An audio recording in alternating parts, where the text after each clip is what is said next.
I love talking about trade. It's just such a passion of mine. As you mentioned, it's been my career for many, many years. And even though I retired from CBP just about 2.5 years ago, I am still, neck deep into trade, working with issues every day. Before we get started with the show, here's a quick word from our sponsor, Global Training Center. As trade compliance professionals, you want to make sure that your procedures and documentation are completed as correctly as possible to avoid any delays and possible fines. We provide a range of trade compliance courses that will fit your needs. From in-person or web training to recorded on-demand courses, we can train one or even thousands on your team through your learning platform or on our portal. We can even customize a private session for your team. Go to globaltrainingcenter.com to find out more. Welcome back, everyone. Thank you for joining us here again on Simply Trade. This episode is one of our special episodes, our Simply Trade Folks episode. And we're so excited to have this next guest come on. And just out of curiosity, I guess just recently, I've been trying to catch up on some old Netflix shows and everything. And one of them happens to be one of my favorite is David Letterman. And I've been thinking about how I'm going to introduce a show and how things are going to go with this show, in the sense that I've been looking so forward to this next guest, only because it's been a while, and we've talked to her, and we've finally figured out a time and a date that we can do this show, and I'm so excited to have her on. But the reason I said David Letterman is because he has a show on Netflix. He retired, obviously, from his late night gig. And he has a show on Netflix. It's really, really good. It's called My Next Guest Needs No Introduction. And that is exactly the way I feel about this next guest. And literally, we have our next guest that's coming on. Just a little bit of a foreshadow here and a little bit about our guest. So she's pretty much spent most of her life, not life, but her career in public service. She's served in the U.S. government with CBP, and has been, everybody knows her who's been in the business. And if you don't, you must be new to the business or something, that you must have missed somewhere. But I'm talking about Brenda Smith, and Brenda Smith is joining us on our show today, and I'm so happy and so glad to have you on, Brenda. Thank you so much for agreeing to come on. And Andy and I'm telling you, we're very excited. I know Andy knows you personally, has worked with you personally, so I'm sure he'll have a few, once he joins us, he'll have a few other anecdotes or stories to talk about when you were working on on some projects or anything that you might have been working together. But Brenda, thank you so much for joining us here on the show. Lalo, it's a real pleasure to be with you. I love talking about trade. It's just such a passion of mine. As you mentioned, it's been my career for many, many years. And even though I retired from CBP just about 2.5 years ago, I am still, neck deep into trade, working with issues every day. So it's a real pleasure to be on and talking to you. Yeah, and then Expeditors, I don't know how they pulled that off, but they pulled off that coup and got you. But they're so lucky to have you, and I know having someone like you and their team must.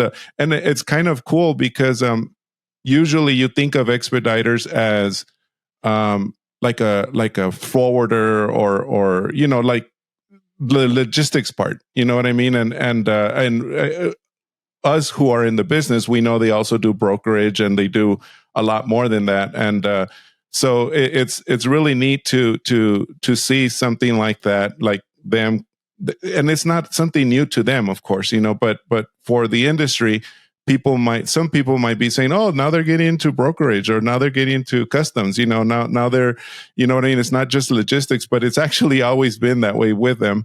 I've worked with them for so many years, obviously in my past when I did software for trade. We used to interface to a lot of their software as well and all that. So anyway, I have an unfair advantage in knowing that. But anyway, yeah, so they must have pulled off something really good there to get you there. Got lucky. So Well, I tell you, I knew Expeditors. We worked so closely with so many members of the private sector, but Expeditors really, for me, epitomized professionalism and commitment to compliance, which, coming out of CBP, we really appreciate that emphasis on compliance. And I really knew them from the customs broker perspective and didn't really know about the transportation and logistics side. But my real goal was to learn how a company that was trying to do business in the U.S. really operated. And they have been fantastic. They've really opened the doors. They've given me so many opportunities to engage not only with other parts of the company outside of customs brokerage, but also with customers. And they've got customers all over the spectrum. And I learn something new every day, which is great. Right. And so just for the benefit of everybody listening, so your official role there, and I looked this up, it might have changed. It's Global Director of Government Outreach, correct? That's right. Expeditors has, over the years, really invested in and believes in a partnership between the government and the private sector. And I will tell you, this really focuses on education. Let's make sure that the government understands the private sector's world, our reality, and that we understand what the government's reality is. And so while it's government outreach, it's about partnerships, it's about engaging, it really is about sharing information and making sure that we know who's sitting on the other side of the table and we understand what their reality is. So when we're making decisions about operations or policy or legal issues, we understand what the context is. Yeah, and that's interesting that you say that, because we, Global Training Center, are the company, our core company here for that puts on this podcast on Simply Trade. We do pretty similar. We have a partnership with CBP where we normally train, 200, 300, or 400 of the agents or auditors or whoever that scenario might be, to train them. Because our training is mostly the practitioners, people who are in the front lines, doing the importing and exporting and the compliance. It's funny how you're saying what you say, how Expeditors' mission is, and to encompass everything within trade.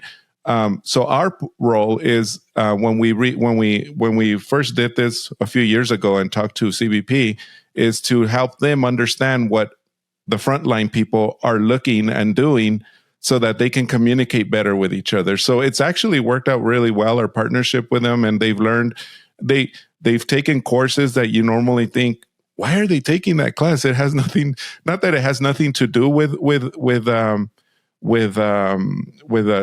or trade, I'm sorry, but it has nothing to do maybe with what they're enforcing, something like Incoterms, right?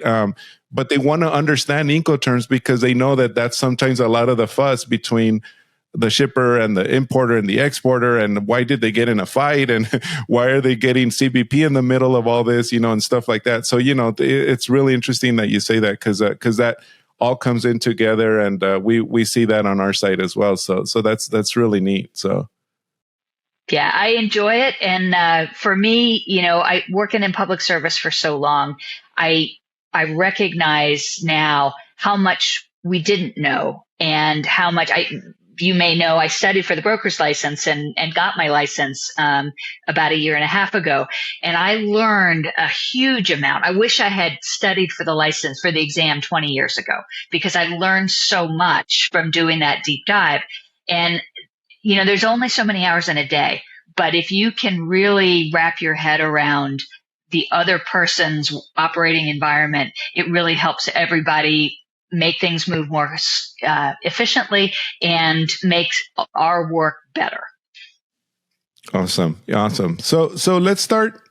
Let me take you back, way back when you first got started. So let's start there.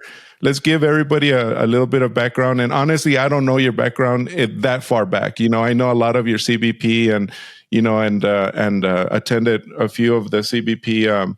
What do they call the symposiums when you were up there and talking and everything. So I know you that way. But let's go way back. So how or why or where did you start? Like, what did you study in college? What made you come into trade? Did you accidentally get into trade? Like 99% of us, all that kind of stuff. So how did all that start? Well, taking it way back, I grew up in Washington, D.C., and, very international city. I went to school with kids that grew up in different parts of the world. I saw how international relations were so important. My dad and other parts of my family also worked for the government. And one of the things that he always said was, if you want a job that has huge challenges and gives you great authority and the opportunity to make an impact, work for the right agency in the federal government. Find the right agency. And so, that was always kind of stuff we talked about at the dinner table. And then I went to school. I went to Rutgers, the State University of New Jersey, and I studied history and economics, and then went on and got my master's in economics. And it was very math-based, which was not my strong suit. But the part of economics that wasn't math-based or as math-based was trade and economic development, which I fell in love with. And I worked on actually textile issues primarily in my research in grad school. When I came out, I really wanted to work in trade, but I couldn't find a job that just let me do trade. And I didn't know anything about customs at that point. So I had someone who I had worked with connected me with a member of Congress who was looking for somebody to support their work on the House Budget Committee. And I thought, budget. I don't want to do budget. I want to do trade. And one of my mentors said, if you're going to work in Washington, you need to understand how the legislative process works, and you need to understand how money flows, in the federal government. And so I worked for that member of Congress for 5 years until he retired, and learned a huge amount. I got to do other economic issues, a little bit of trade as well, savings and loan bailout, things like that. And then when he retired, I needed to start looking around and try to figure out, well, did I want to go to the private sector or work in the federal government? And my dad was sort of sitting on my shoulder saying, if you want to make an impact, stick with the federal government. And so that's what I did. Awesome. So Andy, thank you for joining us now. And so you know Brenda a lot better. And then so what I did with Brenda is we're starting from her roots, her college, and then going into the career. And now we understand. So it runs in the family, being being public servants, and a quite what's the word? Humbling, not humbling. Oh gosh. Anyway, I'll think of the word. But anyway, Andy. I don't know if you might have anything you want to. Oh, well, first off, Brenda, my apologies. I don't know. There's a problem with my calendar. Literally, I was up at 6 this morning. I was going through things, and I looked, and the only thing that showed up was our 10 o'clock for me, a weekly roundup. I don't know why this session was not on there. So my apologies. Oh, my gosh. So, Hey, listen, Lalo, it's like it's like herding cats to get me on track here. So he just has a hard time with it. So, but anyway, listen, I got to tell you, your background, you're phenomenal. And I got to say, I was, you and I go back a ways, and I got to say that I had such a phenomenal pleasure sitting in when you were leading the simplification effort, you and Cindy Allen and whatnot. And I'll never forget the deal with I guess had been meeting for about 2 months, maybe 3. And we finally had that first meeting with the agencies where we invited all the different agencies, and it was not going well. These folks were madder than a wet hen. They were like, I can't believe you're going to do this effort and not have us at the table and all that kind of stuff. And you were walking along, and I don't know, y'all were so funny because somebody sitting next to me, I don't know who it was, they said, Andy, we probably could use one of your stories about now. And I'm like, are you kidding me? Man, this is like, being at a turkey shoot and I'd be the turkey. No, I don't know about that. And you came around and said, I think we need one of your stories. I'm like, well, and that's where the talking about where we didn't want to do something different. But the little story I gave about, hoeing the beans and messing with the calf. And I told my grandmother I wasn't messing with the calf, I had to lick that calf over again kind of stuff. And y'all just went crazy over it. But it seemed to work because those folks, they were laughing. They were like, where the heck is this country bumpkin going? But once you get them laughing, then it's like, okay, folks, we're just trying to pull you in now. This is where we're at, And I got to say, your leadership was so phenomenal. And we were able to, that was a great group of people. But, I'm a firm believer, anything without a head is dead, and anything 2 heads or more is a freak.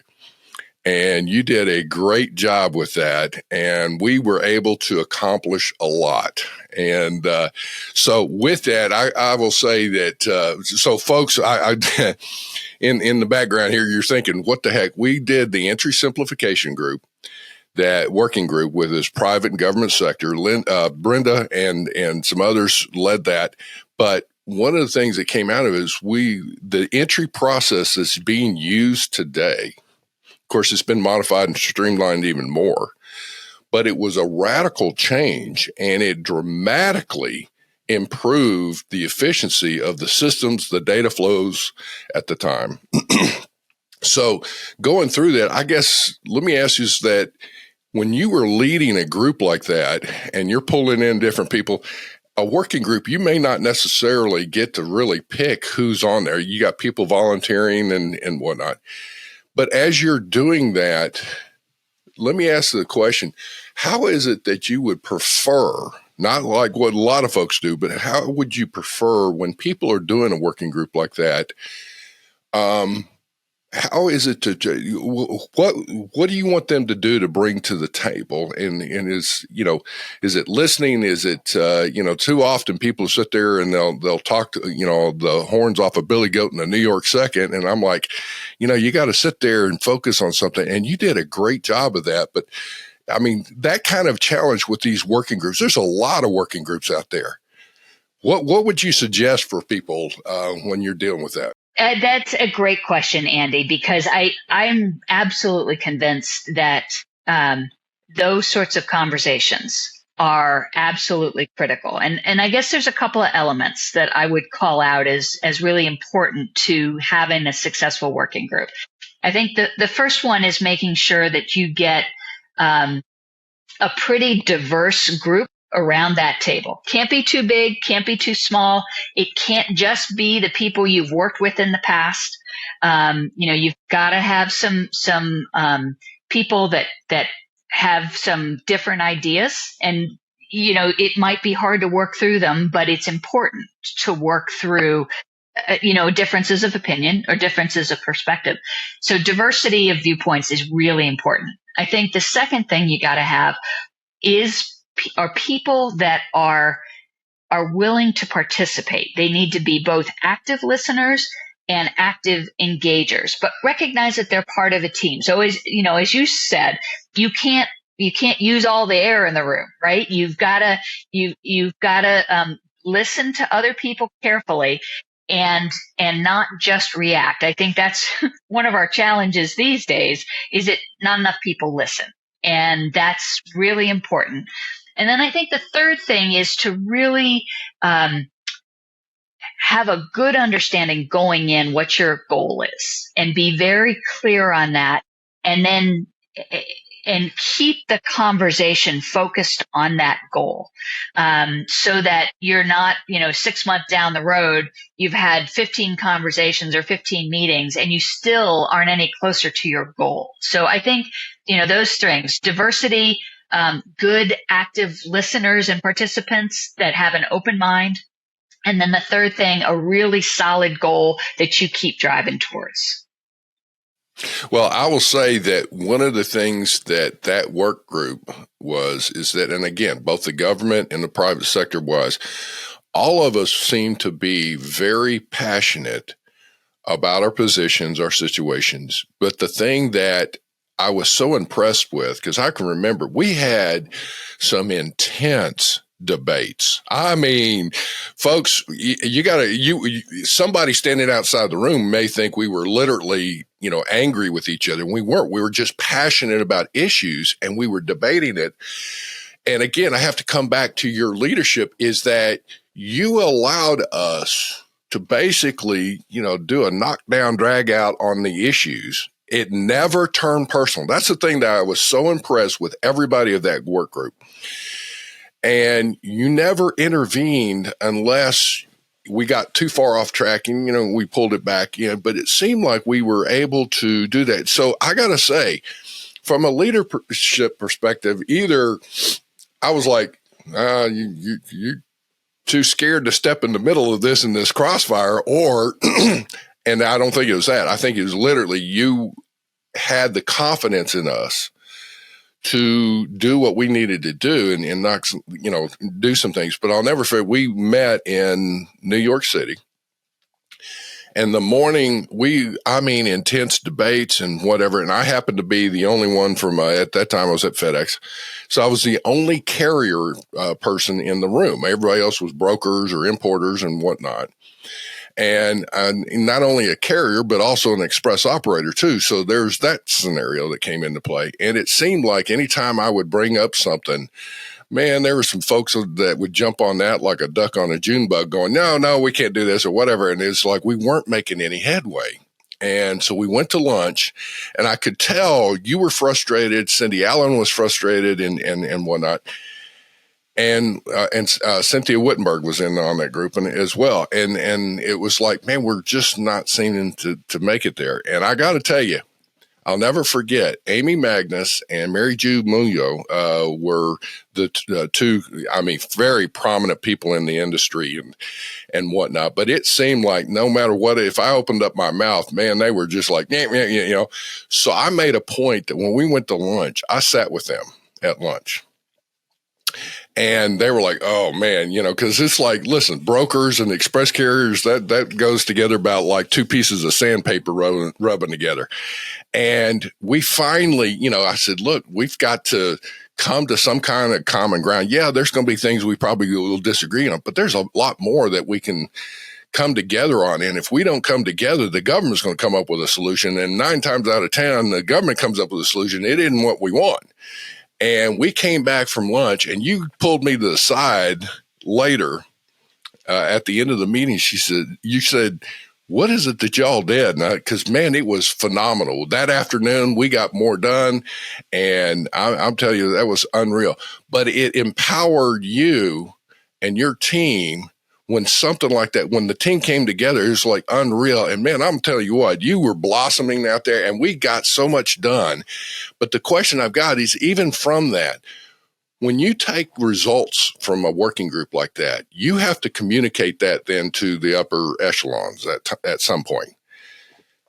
When the team is working together, what does that do for you?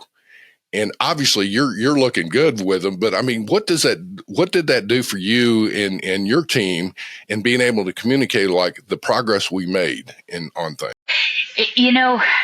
A lot of times they talk about quick wins, right? To when you start out, and that it's really important to build not only the confidence of the team that they actually can work together and how to work together by getting those quick wins.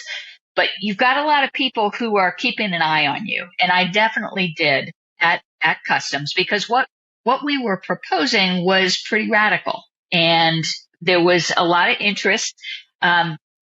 from my leadership, my bosses and my boss's bosses. But I'll tell you, CBP has always been very sensitive to and wanting to engage with the trade community. And so the question I would always get is, well, what does so-and-so think about this? Well, what do the brokers think about this? What do the express guys think about this? And when we were cooking with gas and when we were coming together around an idea, I could say, well, okay, our lawyers are real comfortable with it, but so is, this company and this individual that and have a lot of respect for. And so that made my job a whole lot easier. Oh, that's phenomenal. Well, see, that's one of the things that I have seen in, I've had the privilege of sitting in on some, I say privilege, sometimes it's like, just shoot me here in some of these government meetings and testifying before different agencies and public forums and whatnot. But the thing that I found is sometimes they're standing committees, sometimes they're whatever. Somebody will get up and, to make a statement, ask a question, whatever.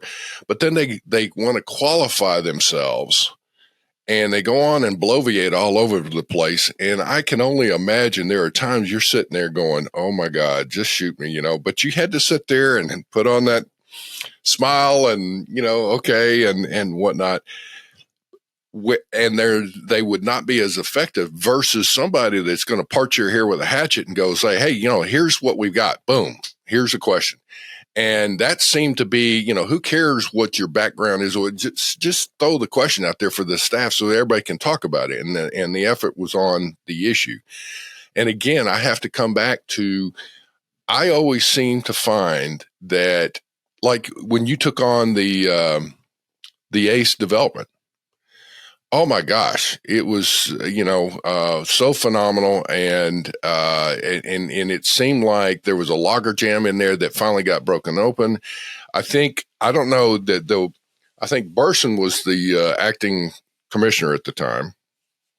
And I don't know if it was Burson or what, but there seemed to be the government finally had enough to say, we got to get something done here because our systems are breaking apart and whatever else. So when you get that kind of marching orders and all that, and it comes through, what did you do different from a leadership perspective to get your staff jazzed, energized, motivated to get results versus this ongoing, talk? Yeah. So I'll tell you, it really wasn't a whole lot that I did, but it was, and it was when I came in, I believe Tom Winkowski was either deputy commissioner or acting commissioner. And he said to Phil Landfried and I could not have had a better partner than Phil Landfried. He said to us, you have 3.25 years to get this done. And your timeline started last quarter. So basically we had 3 years and we had a lot of work to get done. A lot of work. So, and the other thing that we learned, and this was back in 2012 and 2013, was that waterfall method of development, it didn't get you good product, and it didn't leverage the skills of all the really smart people that knew the processes, knew how to develop good software, knew how to write regulations and all the stuff that went along with it. And using an agile development approach really was what brought those skills and those people together and allowed us to lay out a plan, have lots of conversations with the users, including the whole private sector, and finish our work, relatively on time and with most of the agencies that needed to be included. It was tough, but we all worked together because everybody recognized. But I'll tell you, the key difference, Tom Winkowski had us in his office every 2 weeks with a progress report and a how can I help you? What do I need to do so that we're successful? And having access to the top of the leadership chain and having our backs we couldn't have done it without it. Well, to that point, I guess that's where I want to come back to our listeners just for a second, is like, if you listen to what Brenda just mentioned, is that from a leadership perspective, not only do you provide the direction and the vision for that, but following up frequently. So that right there was something that is paramount. And then the other thing is, you just said, what can I do, or what do I need to do to support you? That shows obviously investment, ownership, buy-in, whatever, in what you're doing. So that must have made you, that was a big responsibility. And at the same time, oh my gosh, that's, it had to have been so fulfilling. I will say again, to that, entry simplification thing, it was paramount in what we started and developed so much and launched a pilot in 1 week shy of a year from the first meeting. That was like the government moving at lightning speed. I mean, it's like, oh my gosh, it's like unreal. So, and again, it was great for you. I've just, that's one of the best things that I have said all along, that getting to participate in that was just a sheer. Great. Well, I tell you, for me, it showed me the power of, using a working group, bringing the private sector and the government together, getting really technical and coming up with a plan and moving out on that plan. And that was really, for me, the sort of entry level experience for moving on to ACE. Well, with that, I'm sorry, Lalo, go ahead. I was going to say, Brenda, I think we've established how your leadership and how you operated within CBP. I mean, when you retired from CBP, and I hope I get this right also, excuse me if my research is not that well, but you retired as Executive Assistant Commissioner of That's Trade. Right. Is that correct? That's right. Okay, so that is like on the totem pole. You're almost up there. I mean, you would be like Speaker of the House, right? I mean, now second or third in line, right? I mean, I'm trying to level set this so that our audience understands how where your position was, and the reason I'm saying that, and the reason I'm going there, is as a and after all, this show is a getting to know and people in trade type, getting to know you, but and I don't know how the government is, because like in the private sector, we normally see that this is almost a male dominated role, or it traditionally was until recently. I felt like maybe within the 5-6 years, it's becoming more like a 50-50 split and everything. I usually ask this of our female guests only because I want to understand what specific challenges you might have faced as a female coming in this role, especially in such a leadership role. I mean, I'm talking again, we're not talking about somebody's assistant, we're talking about this was a really high level position. Yeah. Senior executive. It was really, a prominent and a great position to be in. So did you face any challenges, or did you have to, as a female, did you see any of that? I mean, my hope is you're going to say no, because I have a daughter who's also, going through this. But if you say yes, well, that's what it is, right? And maybe females and people like my daughter will learn from something like this. Lalo, I really appreciate you asking the question. But I would tell you, I'm not sure whether the challenges were that I was female or that I was young or old, kind of depending on what part of the career I was in. At CBP, by the end of my career, actually all the other operational offices were uniformed, and they were law enforcement. And that the trade function was non-uniformed. We didn't carry firearms. We had different training, but we had to get with the culture. Though though the customs foundation was really where the agency started, 230 years ago. But trade is complex. And so a lot of times that complexity was also hard to convey. But as a leader generally, and I think my challenges were probably very similar to the challenges that somebody like a Todd Owen would have experienced. We both had young kids. We both needed to travel so that we could see all our folks. We had a lot of responsibility on our plate.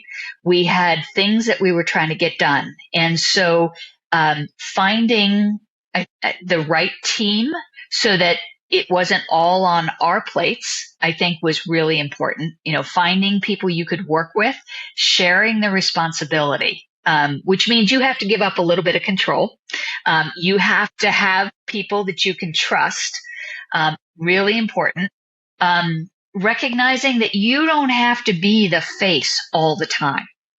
I think that's one of the reasons that Cynthia Wittenberg and I worked so well together. I believe we really shared the job. And there are issues she led on and I backed her up, and issues I led on and she backed me up. And I couldn't have done it without her. Having at home, having a support system, but not trying to do everything.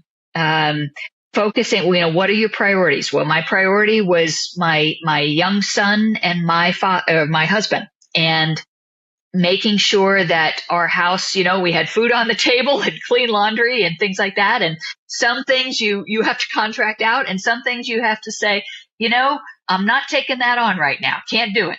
And if it means that Grandma Costco makes Thanksgiving dinner, well, then so be it. You only have so many hours in a day. Well, I will say, Brenda, one of the things too that came into play is, like you just said, you got to have confidence in the team and whatnot. And, there would be times, again, that I noticed in some of the public forums. I know Cynthia used to get irritated with me at times. I don't know about yourself, but I would ask some questions. And a lot of times it's like, duh. And I could only figure, I never said this to you, but it's like, I could only figure it's like, Andy, you already know this kind of stuff. But we would be in a public forum kind of thing. And it's like, oh no, here he goes. And what it was is that I had been participating in conversations in the industry. And I would hear comments about certain things. And to be honest, it was, listen, there were things that would come up from a CBP or whatever I didn't agree with, whatever.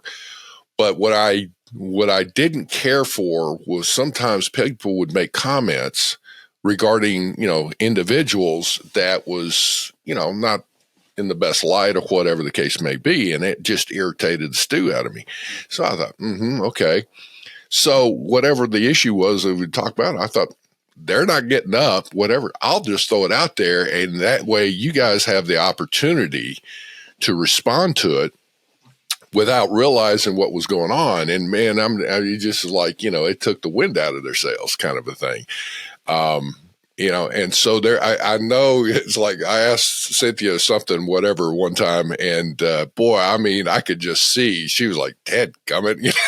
And I'm like, all that Andy Shiles, whatever. It is like, oh, but what I didn't ever follow up with, because I didn't think you guys needed to hear it, is some of the stuff that was going on. Is like, man, we're making progress here. Don't, do something like that. But as we go through that, it was again, having the confidence in your team that they were responding. You didn't run interference for them and, and all that.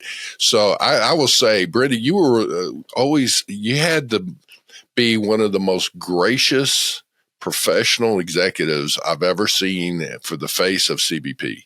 And it was always so great. And I always appreciated that. With that, now that you're on the private sector side, have you seen a big change, and has it, what's been a surprise for you, or is it what you anticipated?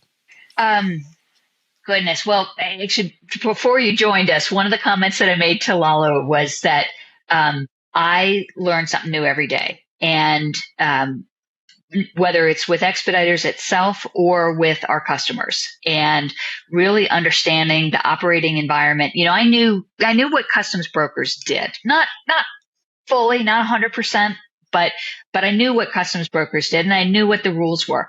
I knew a lot less about what the logistics or the transportation side did, and I'm learning a lot about that. I'm learning more. To be honest, I never worked much with TSA, and understanding now their processes and their procedures. Yes. Very, very interesting. But I'm also understanding more about the business decisions. And in many cases, they're not so different from how the government operates. You've got not enough resources and too many priorities. And so how do you manage those? And so it's been really interesting. Culture plays a huge role. Expeditors culture, not so different from the compliance and the law enforcement culture that I grew up in. But there are some differences, and it's just good. It's a journey of discovery. I love working with our customers. We've got, some of the biggest, and they have their own cultures and they have their own ways of decision making. And for me, it's a great study of people and how our economy works. Oh, phenomenal. What would you think would be, from a training perspective, heading into, obviously on the government side, you were hitting the top echelon and whatnot. What do you think has been maybe a couple of the top courses, programs, training, whatever, that may have helped you be so successful? So I had the opportunity, and I will tell you, CBP does a great job of leadership training. They have invested in it. They have a really good program. When I was there, it was the Customs Leadership Institute. It's now the CBP Leadership Institute. And they have and that's a 5 or 6 month program with lots of projects, really focusing on making the shift from that tactical operational environment into that more strategic executive thinking that you really have to bring to the table. That for me was really, really important. I do think, if I can put a little plug in here, that we need to invest more in our trade expertise, the basic and the advanced trade training. We're getting there, but it is absolutely critical, as the rules and the requirements get more complex. We need the people on the government side to understand all the ins and outs, how it works in the real world, and how basically they can make it better. And for that, they need to be trained. When I look at the difference between how Expeditors invest in training versus what the trade team at CBP gets, it's a drop in the bucket. And I advocate for that on a regular basis. Well, I will say, my long career at FedEx, it's the training, leadership training, the trade training, the different thing. It's just the quality and process improvement training and all that was just, it's second nature to me. And I've had people, when you're applying for different jobs, they're talking about different things, or they'll talk about, what's your background? What are you looking for? And to me, it's hard for me. It's so ingrained in me that to differentiate, oh yeah, I had training, and it was just, you just did it, and when you approach problem solving, when you approach, there's a difference of leadership versus management, and, you got to have a balance of both and all that. But the training, as you just said, is so paramount. So here's a question.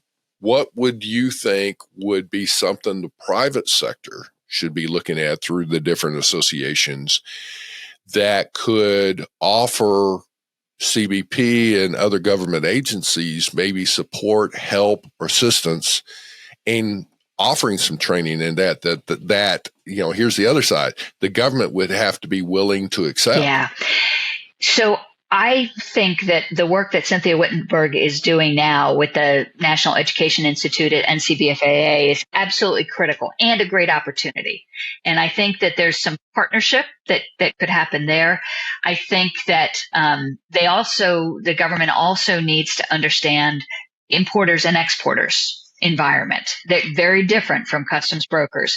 And it needs to be not just CBP, but it needs to be import-export folks at the other agencies. And so when we're thinking about how to do those partnerships, we need to include not just CBP, but the PGAs as well. And I think the last thing I'd say on this is that let's not have it just go sit in a classroom.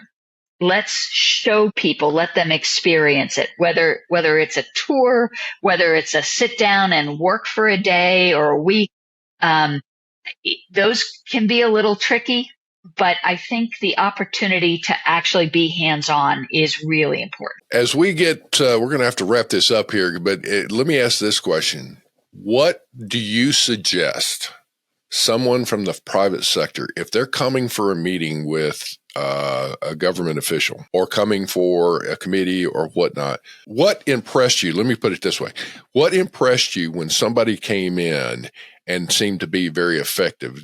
I mean, what if I were going to come and meet with Brenda Smith as, as CBP, whatever, what would be impressive to you that if I came in, and because rather than spending a long time or whatever, I'm sure it's going to be concise, be to the point, but what do I need to bring to the table? I really think there's two things. One is do your homework. Come prepared not only with what is on your agenda, but understand what my reality is. And that's probably the second thing, right? Is when you're making a pitch or you're asking for something or you're making a recommendation, don't just do it from your perspective.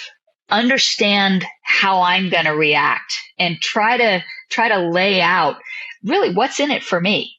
Not because I'm lazy when I listen to you, but you need to help me understand why what you're asking for also should be important to me.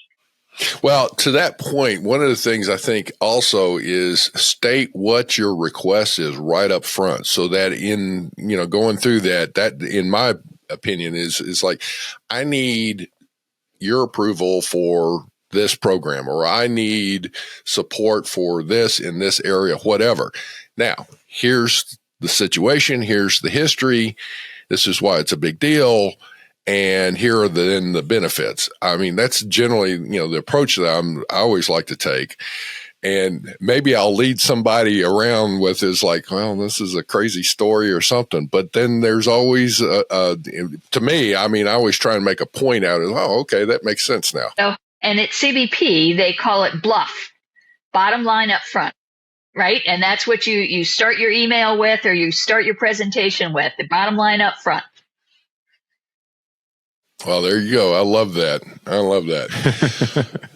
Brenda, I tell you what, I have so much respect for you. It's been a pleasure over the years to get to work with you, see you. You've always just a phenomenal presenter. And Expeditors is so fortunate to have you on board there. There's no doubt about that. But the industry, your legacy, if you want to call it that, I guess, is just unbelievable. I mean, Vinny Annunziano is and that group that he was so empowered and was able to do so much because of the way you were able to empower him at times and stuff like that, and his team. And I was just unreal. And so I salute your leadership, and you're a class act, I will say. And with that, I can't believe we've actually been on for almost an hour. I mean, it's like, can you believe that? I love talking like this, and then you just next thing you realize it's we got to cut, because I'm sure you're busy and you got meetings, Brenda. So we won't keep you any longer. If you do have a final word to say, go ahead. And otherwise, we'll just wrap up the show here. I first, I want to say thank you to you both. I mean, great questions, and thanks for giving me the opportunity to get up on my soapbox and talk about some of the things that I really care about. And I just think that trade is bumpy, right? We've gone through a lot of disruptions. We're going to continue to go through disruptions. But I believe that those of us that are involved, we get our hands dirty. We roll up our sleeves and we make cargo move. And we make people's lives better because trade moves. We can continue to support that by working together. So I guess that's my final thought. I love it. Thank you. Folks, we appreciate your listenership. Please like and share this program whenever you're listening to it because, listen, Brenda Smith is a phenomenal person, and her contact information will be in the show notes if you're interested in reaching out for some reason. And with that, we hope that y'all have a great day. Thank you very much for joining us. Simply Trade is brought to you by the generous contributions of Global Training Center. You can follow the show and GTC on LinkedIn or Twitter and other social networks. Make sure you check out the show notes in the description for a full rundown of today's show with all the important links. Also, make sure that you share this with a friend and subscribe on your favorite streaming platform. We really like hearing from you. If you enjoyed the show, make sure to rate and review wherever you listen to this podcast. If you or someone you know would like to be a guest on the show or would like to sponsor Simply Trade or suggest any topic you would like for us to discuss, please contact us via email at simplytrade@globaltrainingcenter.com or you can DM us on Twitter at simplytradepod. Thank you again for the privilege of your time. Happy trading. Simply Trade is not a law firm or an advisor. The topics and discussions conducted by Simply Trade hosts and guests should not be considered and is not intended to substitute legal advice. You should seek appropriate counsel for your own situations. These conversations and information are directed towards listeners in the United States for informational, educational, and entertainment purposes only and should not be substituted for legal advice. No listener or viewer of this podcast should act or refrain from acting on the basis of information on this podcast without first seeking legal advice from counsel. Information on this podcast may not be up to date depending on the time of publishing and the time of viewership. The content of this posting is provided as is. No representations are made that the content is error-free. The views expressed in or through this podcast are those of the individual speakers, not those of their respective employers or Global Training Center as a whole. All liability with respect to actions taken or not taken based on the contents of this podcast are hereby expressly disclaimed.